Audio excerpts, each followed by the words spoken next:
بسم اللہ الرحمن الرحیم۔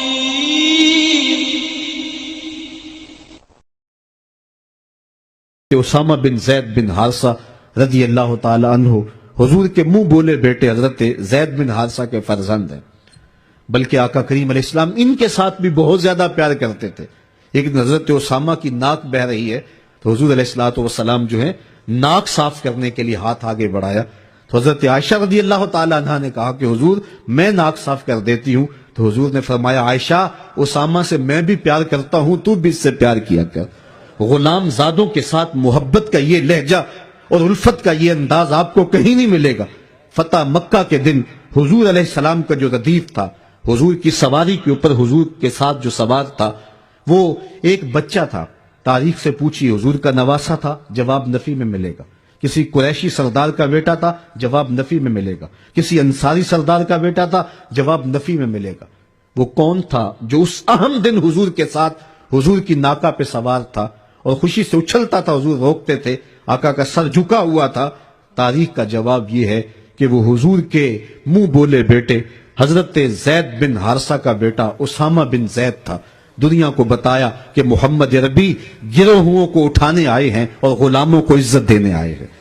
ایک غلام کو اپنے ساتھ ناکہ پہ بٹھایا ہے اور دوسرے غلام کو کعبہ کی چھت پہ چڑھا دیا، کہا بلال یہاں کھڑے ہو کر کے اذان پڑھو۔ محبتوں کا یہ انداز آپ کو کہیں نہیں ملے گا۔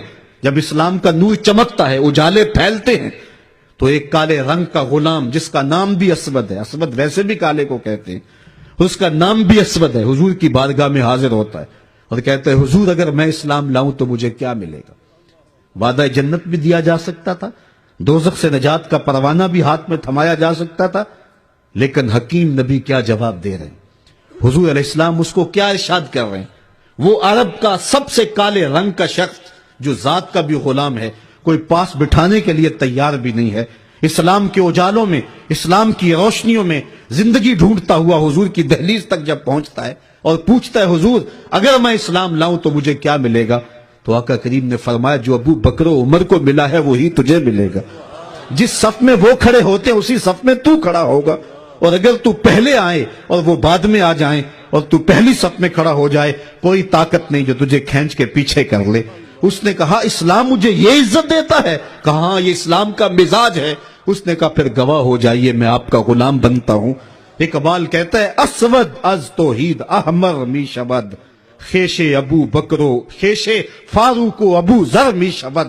یہ توحید کا فیضان ہے کہ اسود گوری چمڑی والے کے کندھے سے کندھا لگا کے کھڑا ہونے کے قابل ہو جاتا ہے۔ یہ اسلام کا دیا ہوا دین ہے کہ حضرت بلال حبشی جب شام سے واپس آتے ہیں تو حضرت امیر المومنین 23 لاکھ مربع میل کے حکمران حضرت عمر مسجد نبوی سے باہر نکل کر کے استقبال کرتے ہیں، کالے رنگ کے ہاتھ کو چوم کے آنکھوں سے لگا کے بولتے ہیں یا بلال انت سیدنا، بلال لوگ تجھے غلام کہیں، میرا تو آقا لگتا ہے نا۔ یہ وہ فیضان تھا کہ حضور علیہ السلام نے گرے ہوں کو اٹھا کر کے اوج ثریا کی بلندیوں تک پہنچایا۔ یہاں مجھے عارف عبد المتین یاد آئے، حد کرتی، وہ کہتے ہیں اور جتنے بھی سہارے ہیں سبق کرتے ہیں، عزت نفس بڑھاتا ہے سہارا تیرا۔